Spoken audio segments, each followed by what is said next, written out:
Jadi kita teruskan kepada kuliah kita, kitab Indahnya Bersyariat yang disusun bersama oleh Al-Fadhil Ustaz Datuk Ismail Kamus dan Al-Fadhil Ustaz Muhammad Azrul Aziz Abdul Hamid. Bab yang kedua, kita dah sampai ke bab yang kedua, iaitu pendidikan awal kanak-kanak.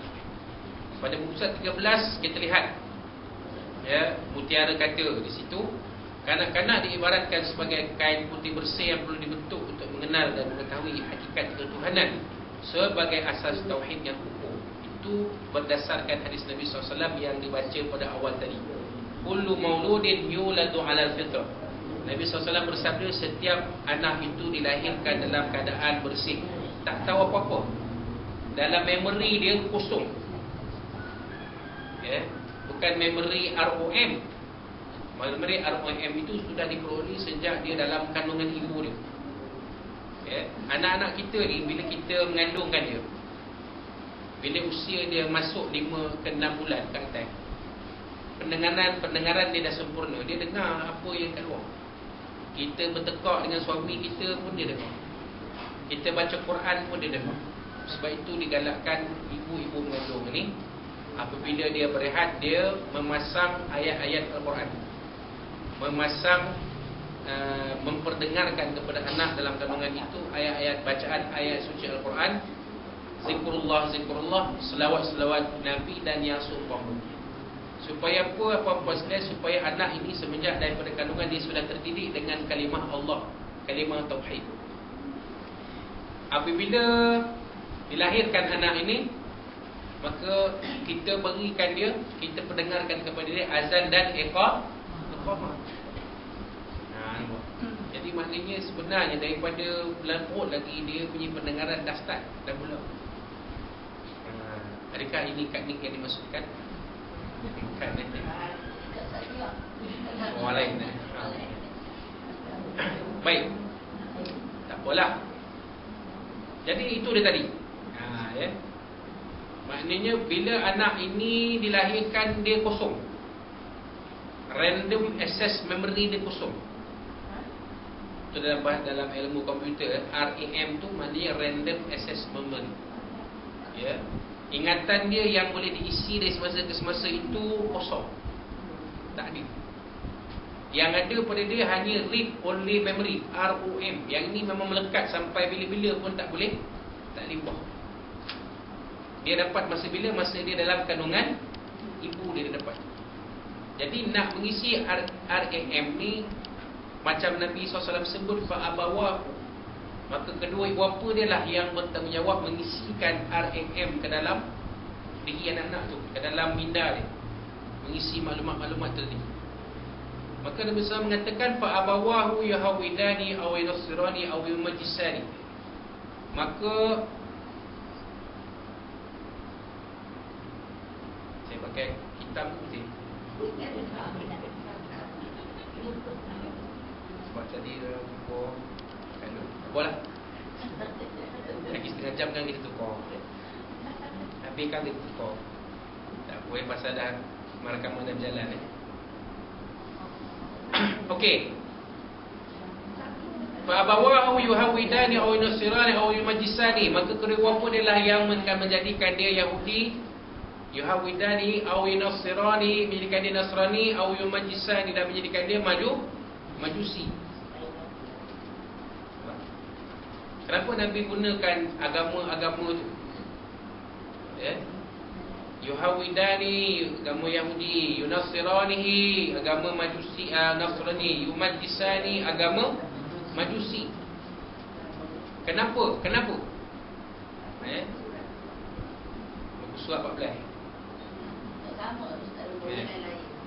Macam mana? Buku surat lain, isi lain. Oh, dia tak sama ya. tak apa. Saya bukan baca lagi dia punya matan, tak baca lagi pun. Baru mula. Jadi kenapa Nabi sebut 3 agama ni? Agama Yahudi, agama Nasrani dan agama Majusi. Kerana ketiga-tiga agama ni asalnya agama Allah Subhanahu Wa Taala. Asal agama Yahudi diturunkan kepada Nabi Musa AS. Ya, yang mana Nabi Musa AS menerima kitab Taurat.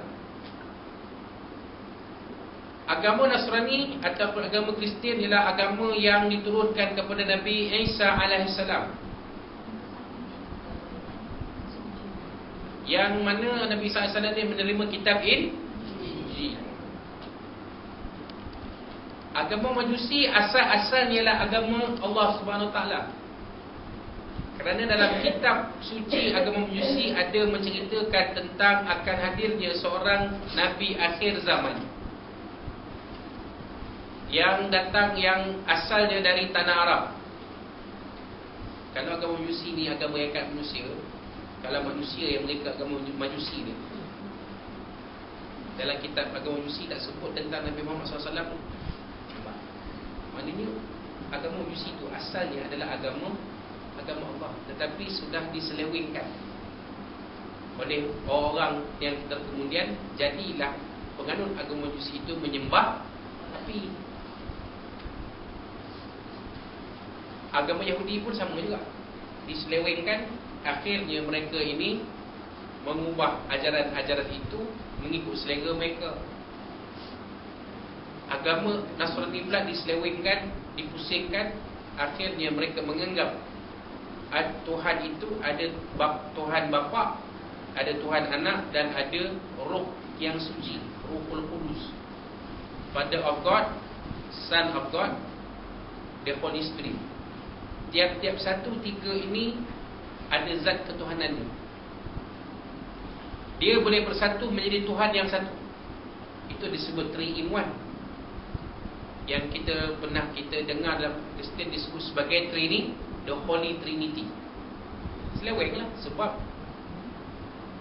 Allah SWT menegaskan dalam surah Al-Ikhlas, Qul huwallahu ahad. Katakanlah Allah itu Maha Esa. Sebab itu Nabi sebut, Nabi tak sebut yusallimani, menjadikan mak bapak ialah menjadikan anak itu Islam, tak. Sebab kalau mak bapak salah mendidik anak-anak, agama anak-anak itu boleh terpesong. Itu yang Nabi sebut 3 agama ni. Boleh nampak tak kak? Kenapa Nabi sebut maka mak bapaknya lah anak yang akan menjadikan anak itu Yahudi ke, Nasrani ke, Majusi ke. Ni hadis ni tuju kepada para sahabat radhiyallahu anhum yang menganut agama Islam. Kenapa pula Nabi sebut Yahudi, Nasrani dan Majusi? Tak kena gaya lah. Rupanya Nabi nak beritahu bahawa sebenarnya mak bapak lah yang mendidik anak-anak ni nak jadi apa dia.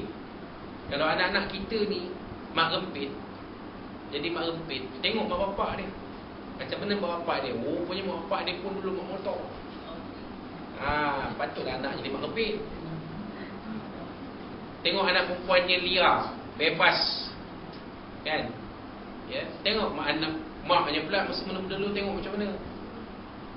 Punya naik motor scrambler, jadi minah scrambler. Patutlah anaknya jadi bosnya. Ya dah. Jadi ini semua sebenarnya, kan, memainkan peranan. Mak bapak tu sebenarnya yang mencorakkan pendidikan anak-anak. Kan? Yang mak bapaknya bawa tak elok, ibu anaknya itu dah cerita lain. Itu kita akan kupas kemudian. Sebenarnya macam saya kata tadi lah, memang betul lah dia yang berlaku. Cumanya anak itu berubah kerana adanya hidayah dari Allah Subhanahu Wa Taala. Memang tak dinafikan ada, malah sebaliknya pun ada. Mak bapak bagus, anak pula jadi hantu, ada. Kalau tak percaya, tengok cerita Keluarga 69. Tengok bakar orang kaya, tuan bakar orang kaya. Hebat, disiplin, kuat. Pantang melihat anak balik malam pukul 3 pagi, huyung hayang, kena 2 kali halau keluar dari rumah.